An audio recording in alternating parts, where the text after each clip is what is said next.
Hello friend, Rita রায়ের রান্নাঘরে তোমাদের সবাইকে স্বাগত। আজকে আমি দুধ পুলি রান্না করে দেখাবো।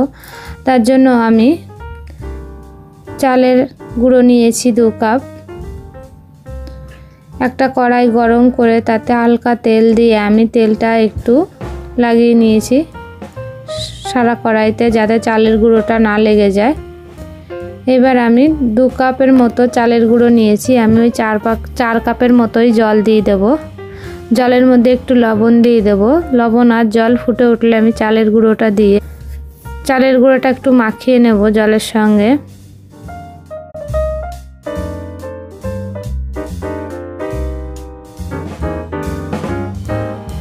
চালের গুঁড়োটা আমার ভালো করে মাখানো হয়ে গেছে। এবার আমি এটাকে লো আঁচের দিকে ঢেকে রেখে দেবো 4-5 মিনিট মতন। 4-5 মিনিট পরে আমি ঢাকনা খুলে আবারও নেড়ে দেবো।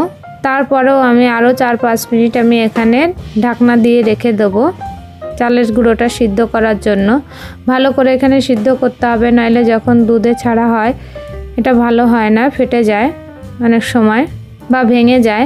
এই যে হয়ে গেছে, আমার আঠালো ভাব ভালো এসে গেছে। আমি নামিয়ে নেব। এবার হালকা গরম থাকতে থাকতে এটাকে আমি মেখে নেব।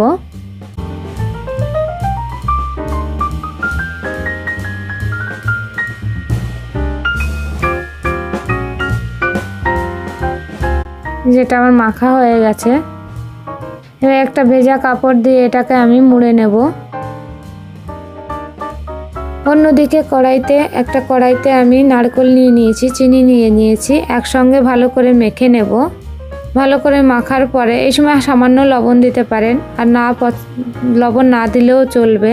আমি এখানে লবণ ব্যবহার করিনি, আপনারা চাইলে সামান্য লবণ দিতে পারেন চিনির ব্যালেন্স রাখার জন্য। এবার কড়াইটা গ্যাসে বসিয়ে এটাকে ভালো করে আমি নেড়ে নেব, পুরটা বানিয়ে নেব। আমি খুব টাইট পুর বানাচ্ছি না, আপনারা খুব টাইট পুর বানাতে চাইলে চিনির পরিমাণটা বেশি দেবেন, তাহলে টাইট পুরটা হয়ে যাবে। আমি হালকাভাবে পুরটা বানাচ্ছি ঝরঝরে করে। এই আমার হয়ে গেছে পুরটা।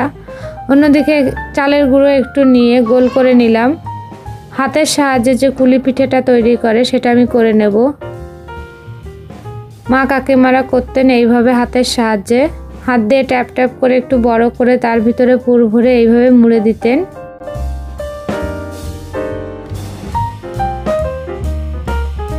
আপনারা এইভাবেও করতে পারেন, আর অন্য পদ্ধতিও আমি দেখিয়ে দিচ্ছি, সেইভাবেও করতে পারেন। আপনাদের যেটা সুবিধা হবে সেইভাবেই করবেন। এই যে এইভাবে করে নিলাম একটা। আর একটা দেখিয়ে নিচ্ছি, একটা রুটি বেলার মতন একটা গোল করে নেবেন। এবার রুটিটাকে বেলে নেবেন। আপনারা যেমন পাতলা বা মোটা চান সেরকমই বেলে নেবেন। আমি একটু পাতলা করেই বেলে নিয়েছি। বেশি মোটা করলে আমার খেতে ভালো লাগে না, তাই আমি পাতলা করেই বেলেছি এটাকে। এই যে আমার বেলা হয়ে গেছে। এবার একটা গ্লাস নেবেন, গ্লাসের মুখটা একটু চালের গুঁড়ো লাগিয়ে এইভাবে গোল গোল করে কেটে নেবেন। আমি সমস্ত রুটিটাকে এরকম গোল গোল করে কেটে নেব।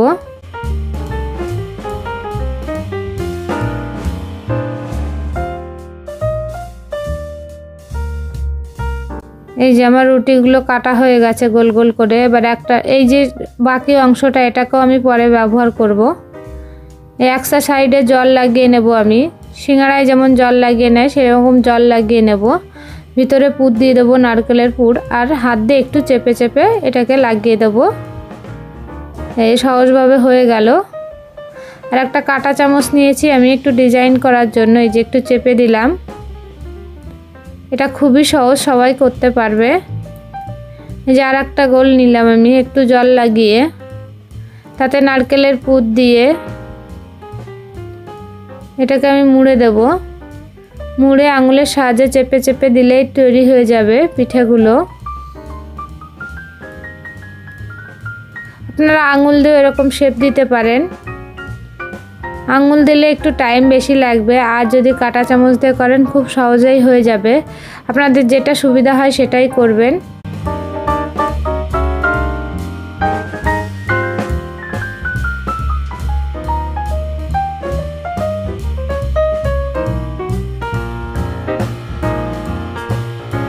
এই যে আর একটা আমি করে দেখাচ্ছি কাঁটা চামচ দিয়ে।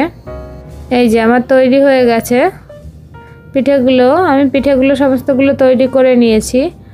অন্যদিকে আমি কড়াইতে বা হাঁড়িতে, আপনারা যে যেতে পারেন। আমি আজকে কড়াইতে রান্না করছি দুধ পুলিটা। কড়াইতে আমি দুধ আগে থেকে একটু গরম করে নিয়েছিলাম, তার মধ্যে দিয়ে দিলাম চিনি। চিনি দেওয়ার পরে দুধটা জাল মানে ফুটে উঠলেই দুধ পুলিগুলো আমি এর মধ্যে দিয়ে দেব।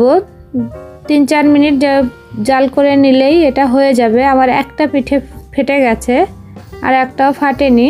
ওই একটা পিঠে ফেটে গেছিলো বলে নারকেলগুলো একটু ওপরে ওপরে পড়ে রয়েছে। এই পিঠেটা খেতে খুবই সুন্দর হয়। আপনারা একবার হলেও বাড়িতে বানিয়ে দেখবেন। আর রান্নাটা ভালো লাগলে আমার চ্যানেলটিকে সাবস্ক্রাইব করবেন, লাইক করবেন, কমেন্ট করবেন।